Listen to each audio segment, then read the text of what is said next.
तो हेलो दोस्त, नमस्ते, प्रणाम। मैं आकांक्षा मौर्य अपने यूट्यूब चैनल में आप सभी का स्वागत करती हूँ।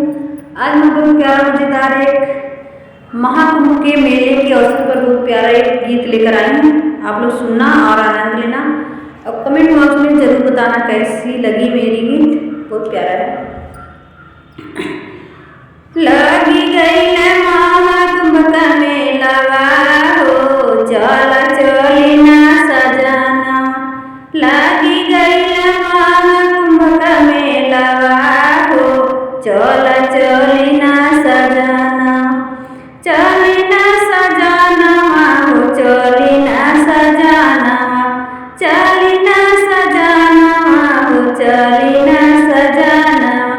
लगी गई महाकुंभ का मेलावा हो, चला चली ना सजाना। सासू चली गई, ससुर चली गई, सासू चली गई, ससुर चली गई।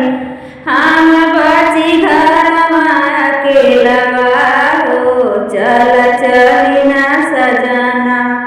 हम बची घर अकेलवा हो, चला चली ना सजाना। लागी गई न महाकुंभ मेलावा हो, चला चली ना सजाना। चली ना सजाना हो, चली ना सजाना। लागी गई न महाकुंभ मेलावा हो, चला चली ना सजाना।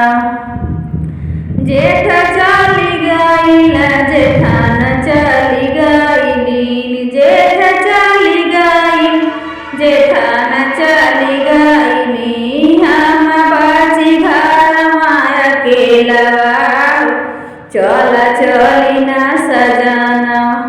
हम बची घर अकेलवा हो, चला